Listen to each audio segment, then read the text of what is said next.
Updates at pinakahuling mga usapin sa mundo ng palakasan. Atin ang pakinggan dito sa Ang Pilipinas Ngayon. Magandang araw. Narito na po ang sports balita.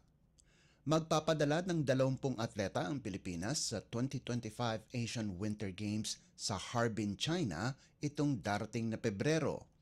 Ayon sa Philippine Olympic Committee o POC, sasalinan ng bansa ang 6 sa 11 paligsahan sa Harbin Games.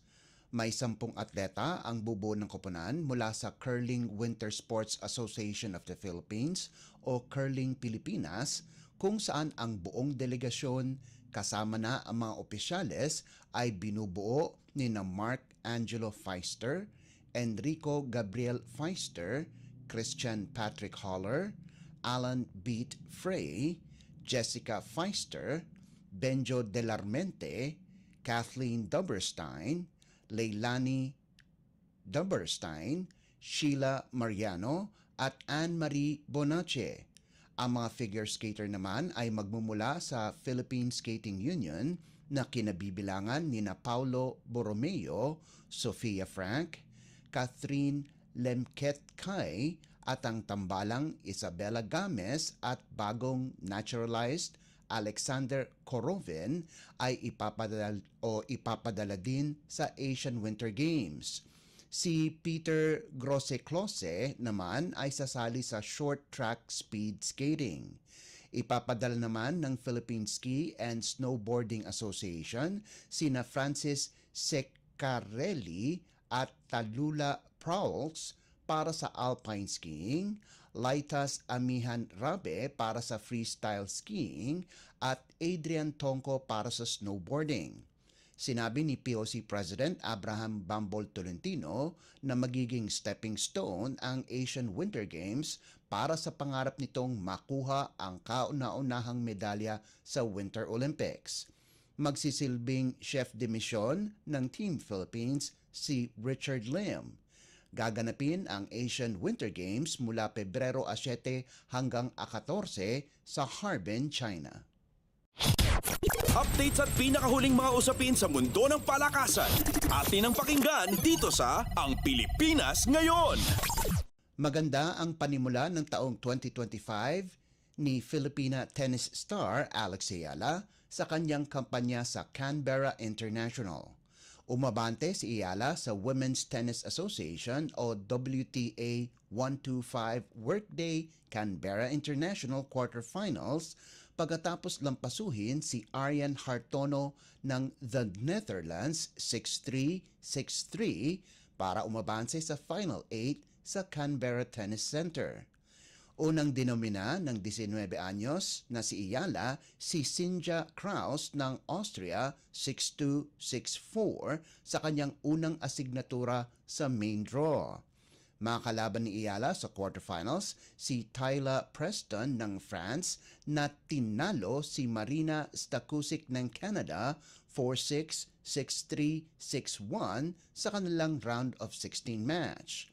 Kasalukuyang WTA World number 147 si Ayala at tinalo niya ang number 170 na si Preston 2 beses nitong 2024 kasama na ang French Open qualifier game. Updates at pinakahuling mga usapin sa mundo ng palakasan. Atin ang pakinggan dito sa Ang Pilipinas Ngayon. 9 na buwan na lamang at i-host ng Pilipinas ang 2025 FIVB Men's World Championship o MWCH. 31 koponan mula sa magagaling na men's volleyball team sa buong mundo ang masisilayan sa bansa mula Setyembre 12 hanggang 28 na lalaruin sa Mall of Asia Arena at sa Araneta Coliseum. Sinabi ni Ramon Tatsuzara, head ng Philippine National Volleyball Federation, na sa 2024 ay binotong presidente ng Asian Volleyball Confederation at Executive Vice President ng FIVB na nagawa na nila dati ang matagumpay na hosting ng FIBA World Cup noong 2023 kaya't kaya nilang gawin muli ito.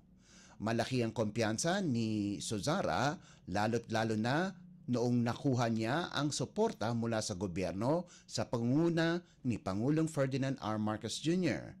Samantala, ang unang Interagency Technical Working Group meeting ay sinimulan ng Philippine Sports Commission o PSC noong Nobyembre na ginanap sa Rizal Memorial Sports Complex. Binubuo ang Local Organizing Committee para sa FIVB MWCH 2025 nina Senator Pia Cayetano, Manuel Pangilinan, Philippine Olympic Committee President Abraham Bambol Tolentino at PSC Chairman Richard Bachman. Kasama ang Team Philippines sa Pool A na kasama ang 11-time African Champion Tunisia, kasalukuyang Africa titleist at Paris Olympian Egypt, at ang 2024 Asian Championship runner-up na Iran. Ang world number 1 Poland naman ay nasa Pool B, kasama ang Romania, Qatar at the Netherlands, habang ang Volleyball Nations League champion na France ay napagrupo sa Pool C kasama ang Korea, Finland at Argentina. Ang Estados Unidos naman ay nasa Pool D kasama ang Colombia, Portugal at 2010 silver medalist Cuba. Slovenia sa Pool E kasama ang Chile, Bulgaria at 2014 bronze medalist Germany. 2022 World Champion Italy ay nasa Pool F kasama ang Algeria, Belgium at Ukraine.